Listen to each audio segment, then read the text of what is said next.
কোরআনে ওয়াদা দিছে বান্দা একটা মাস রমজান তুমি যত্ন নিয়া রমজান মাসটা কাটাইবা, সবগুলো গুনাহ ছেড়ে দিবা, আমি আল্লাহ তাআলার হুকুমগুলো পালন করবা। আমি আল্লাহ ওয়াদা দিলাম লাআল্লাকুম তাত্তাকুন, এক মাসে তোমাকে মুত্তাকি বানায় দেব, জান্নাতি বানায় দেব, বানায় দেব। আল্লাহ তাআলা বলছেন, আল্লাহ কোরআনে বলছেন বান্দা তুমি মনে রেখো কোনোভাবে রমজান বলতে আমি কঠিন কিছু তোমার উপরে চাপাই নাই। ইউরিদুল্লাহু বিকুমুল ইউসরা ওয়ালা ইউরিদু বিকুমুল উসরা। কোরআনে আল্লাহ বলছেন রমজানের কথা বলতে গিয়ে আল্লাহ বলছে বান্দা মনে করো তোমার জন্য আমি কি কি দিছি রমজানে।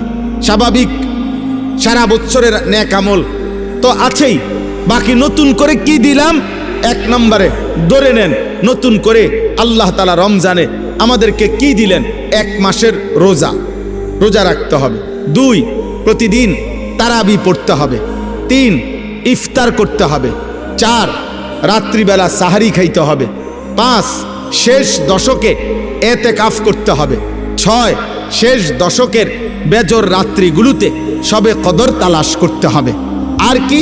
আর পুরাটা মাস গুনাহ থেকে বাঁচতে হবে।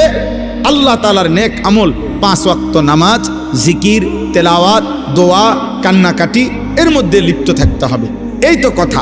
আল্লাহ তাআলা বলেন বান্দা বিশ্বাস করো এই যে যা যা দিছি আমি, ইফতার, সাহারি, এতেকাফ, তারাবি, রোজা, নামাজ, আল্লাহ বলে বান্দা বিশ্বাস করো আমি এই বিধানগুলো সাজাইতে গিয়া দিতে গিয়ে আমি আল্লাহ নিজে তোমার সহজ যেন হয়, কষ্ট যেন না হয়, আমি আল্লাহ কসম নিজে খেয়াল করেছি।